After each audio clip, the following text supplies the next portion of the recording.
Citizens Alert now. We're about to find out what killed 8 people in that deadly derailment in Philadelphia.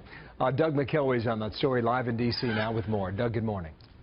Morning, Bill. The ultimate investigation finding here is that the engineer was distracted. This investigation has been hampered from the outset because the engineer, Brandon Boston, claims not to remember the crash nor the immediate events leading up to it. He suffered a head injury in the derailment.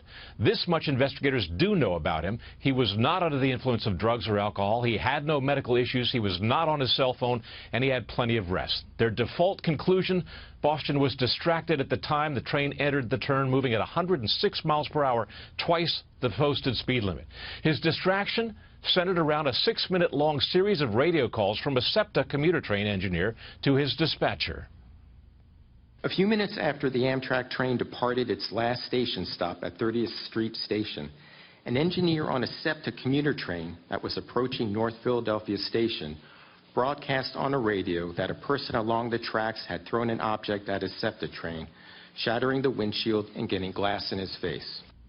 Though Amtrak train 188 was not struck by a rock, because of that distraction, the NTSB concludes that Boston lost situational awareness and may have mistakenly thought he had already passed through that key turn when he applied full throttle, when in fact that sharp turn lay just ahead. Wow. Back to you, Bill.